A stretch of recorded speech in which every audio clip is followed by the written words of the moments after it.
In the ancient kingdom of Kasi, a royal child was born, Prince Temiya.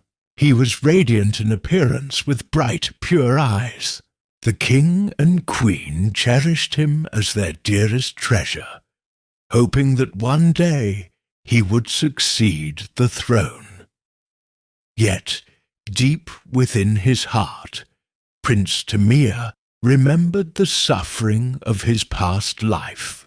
He recalled once being a mighty king who, by sentencing criminals to death, accumulated heavy karma and fell into hell after death, enduring unbearable torment.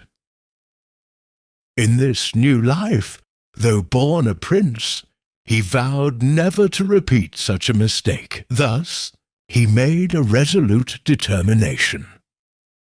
I would rather be mocked as useless for my whole life than become a king who commits evil deeds. This unwavering determination marked the beginning of his Adhithana Param, the perfection of resolution. Prince Temiya, though still a child, clearly understood that if he were to become a king in the future, he would inevitably have to carry out cruel punishments, cutting off hands, gouging out eyes, executing prisoners, commanding wars. Just the thought of it filled his heart with fear. So the prince made a silent vow. I will never allow myself to be stained with such evil deeds. I would rather be considered foolish than bear the burden of killing and violence. From that day on, Prince Temiya pretended to be deaf and mute. He never spoke, never laughed, never revealed any sign of intelligence. In front of others, he would even drool and dirty his clothes on purpose, so that people truly believed he was incapable of understanding anything. Thus, day by day, he lived in the palace as a mute fool. The king and queen, though they loved him, gradually lost hope, thinking their son could never inherit the throne. 16 years passed, and Prince Temiya continued his act of being mute. The ministers in the palace were convinced that he was a useless fool.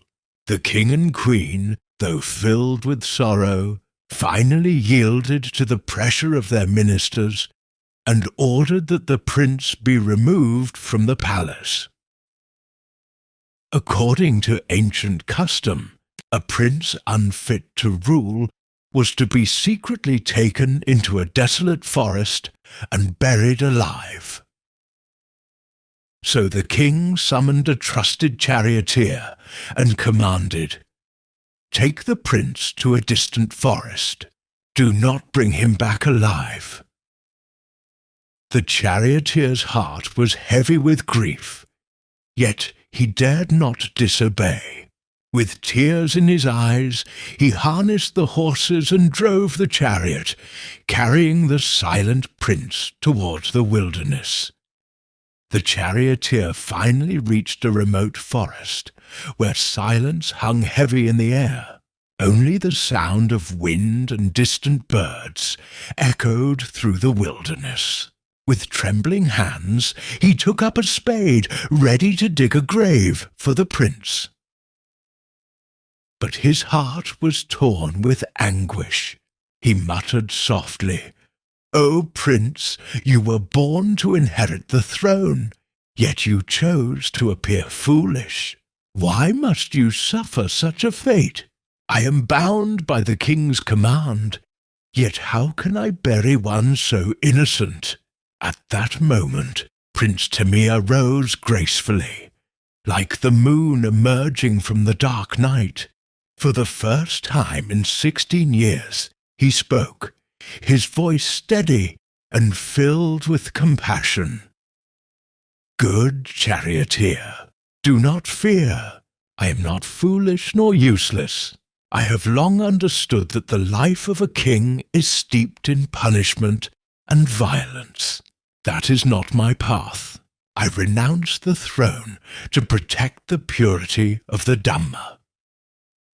With these words, he joined his palms and entered deep meditation.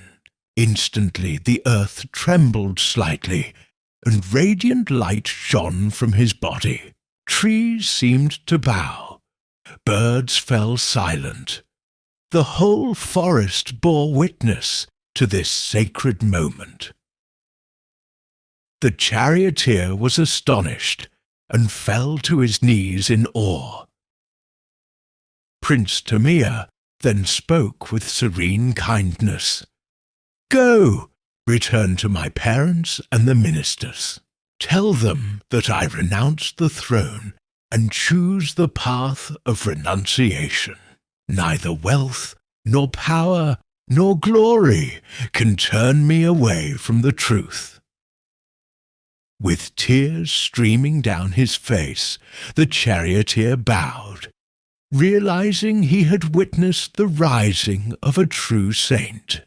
The story of the Temiya Jātaka thus comes to its perfect close. For 16 long years, Prince Temiya bore silence and restraint, rejecting the splendor of kingship. He chose the solitude of the forest, protecting his vow with fearless determination. By his life's example, he revealed the perfection of determination, adhitthana parami. Even amidst the greatest hardships of body and mind, once the vow is righteous, there must be no retreat. This spirit became one of the essential foundations for the Buddha's future enlightenment. Adhittanena lokasmim sabadukha pamukati, dhiroka adhimutto akutam padam nigachati. Translation: with unwavering determination, one can overcome all hardships. Those who are brave and steadfast will ultimately reach an eternal realm. In the Buddha's time, the Blessed One explained the past life connections. Prince Temiya, the Bodhisattva, future Buddha, perfecting the parami of determination. Adhitthana, the charioteer. Sunanda, Venerable Ananda ever loyal and devoted, just as he was beside the prince, the king of Kasi. King Bimbisara, once his father, later the royal patron of the Buddha. The queen, Mahapajapati Gautami, formerly his mother, later became the Buddha's foster mother and the first bhikkhuni. Thus, this Jātaka is not merely a tale of the past, but a living memory of the Buddha's long journey of cultivation.